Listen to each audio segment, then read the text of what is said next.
because I love that kind of ambiguity, that sort of masculine, feminine feeling, that you do that so beautifully. Like, it's one of the many things that you do so well. I'm just gonna make out Thank soon. you so much.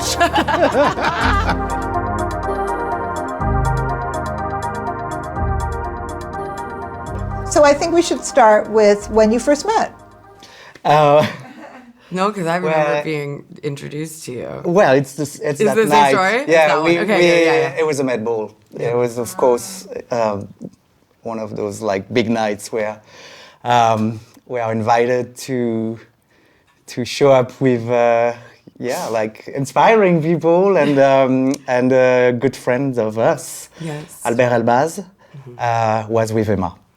And It was 2012, and Albert said to me, he said, "This is Nicolas. He is a genius." he was like, he's truly amazing, which he didn't say about that many people. And I was like, oh, and you're so sweet and so incredible. And yeah, you weren't at Louis Vuitton yet. no, I was Right before you came here. I didn't get the job yet. And, You hadn't gotten the job yet. Yeah, coming from a genius himself, Albert, who is so sweet. I mean, it's just like one of those memories that is already very special. It was already very special, so it was probably the best introduction possible. Yes, it was amazing. Yeah, sure. Do you remember any of the films that you had seen her in? What was your first impression? Of course, yes. Crazy Stupid Love, like probably like That one really got you. That one it really got me, of course, And no, but I do remember watching the movie and being like, okay, this is going to be someone that matter. I mean, really, like I was completely. It was that Dirty Dancing lift that really. Yeah, of course. Well, we should talk about Poor Things, because that was a movie that you guys deeply bonded over in terms of the look. And why don't you speak a little bit about how you discussed Poor Things with him? And yeah, so it was before you hadn't seen it yet, and it was many months ago. And Petra Flannery, my stylist, our friend, said, we've got to talk to Nicolas before we start doing press for Poor Things, and I think he'll like the images. And so I asked Yorgos, the director, if I could show Nicolas like all of these images.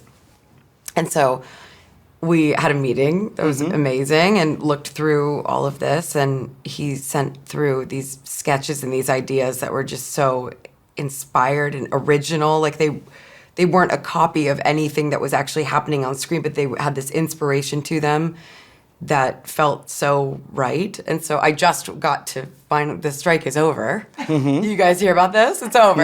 I just got to wear one of these looks that he designed for the first time the other night, and it was incredible. It felt like Bella, but it felt like me, but it felt like him. It's been so special. So I can't wait for more chances to wear these beautiful It was things. such an inspiring project. It is, because I think when you explain me what was the project and who was the character, who's so unique and so inspiring again. So it's true that watching some pieces of the movie, some pieces of like the fabrics. I remember you showed me like zooms of the fabrics. You knew everything. You knew what everything was going to look like already when you went into it. I felt things, So of course the idea was not to mimic the costume, and they are extraordinary. But it's also a way to pay homage of the movie itself. Yeah. While you are wearing like the dresses on the red carpet or for like the promotion of the movie. So, and I really enjoy that. I love the fact there is a great coherency with the movie and with like representing the values of the movie. So that's a question I have for you. I feel like I've asked you a million times, but inspiration in general, because you're consistently needing to come up with collections, I know I've asked you this before, but maybe just for the purposes of the series, it would be nice.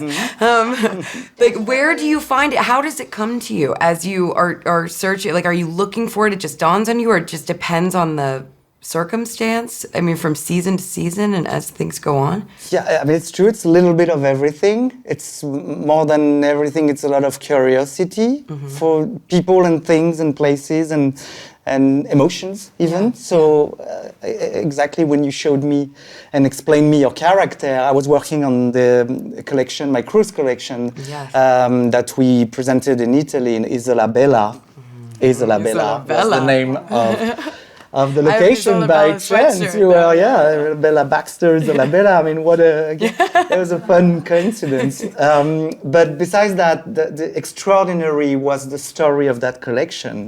The way you described the extraordinary and the scary part of Bella Baxter in the movie, and like how that fits completely what I was working on, even if the subject was very, very different. Yeah.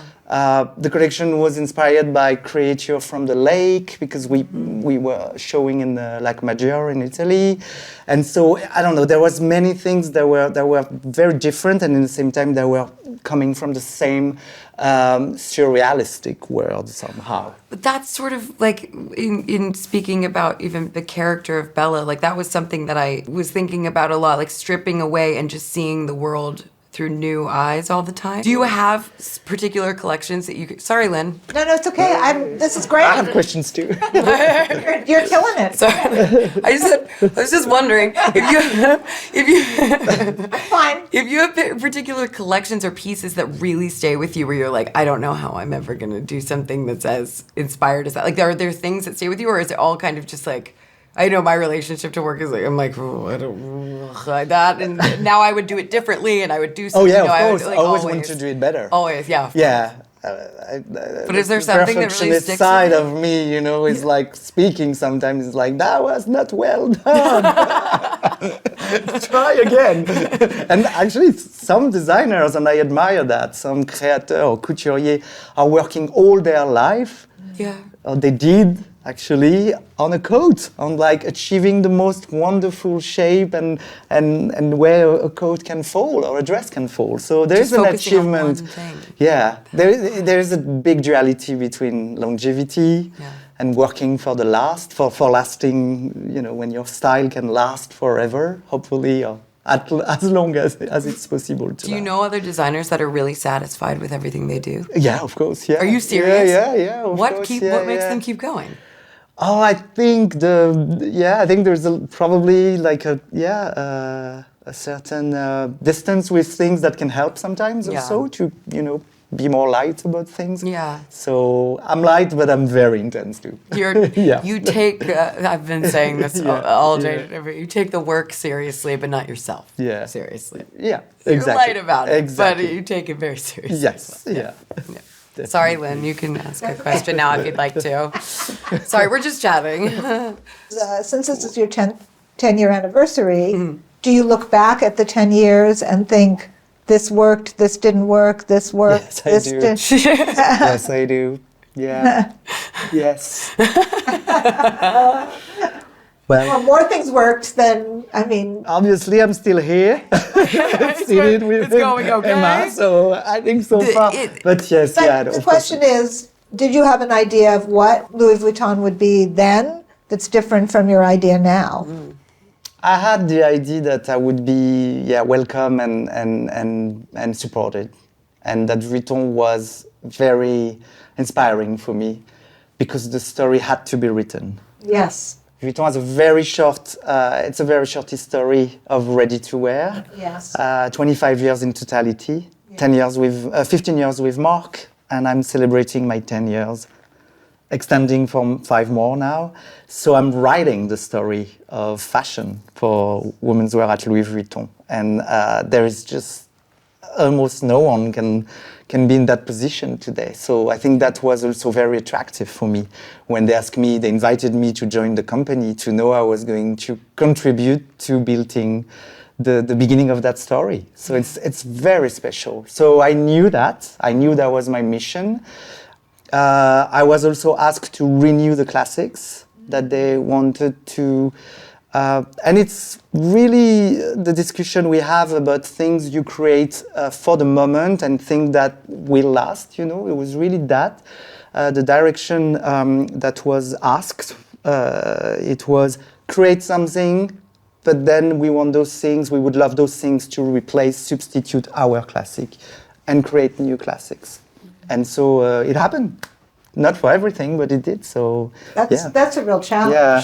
That's really To invent something that permanent, Yes. and when it doesn't exist, when there's really no history, that's a huge challenge. But a huge heritage of the brand itself. And they have so many things. I mean, you can find like a trunk from 1900. You know, they have things that have lasted for such a long time and get passed down through generations. And you get to do that with clothing. Yeah, but I have really a funny amazing. idea in my head. I open the box every season. The trunk of it. Even if I don't do it physically, but I imagine I open this box. What's the story inside? What do you find? You know, actually, in Poor Things, there is that. I am in a trunk. Yeah, you are exactly. You are. I could find you in the trunk. In the trunk on a ship. That's enough to do 10 collections. 10 years. I'm gonna pop out to scare you sometimes Yes, when you please. open the trunk, metaphorical trunk.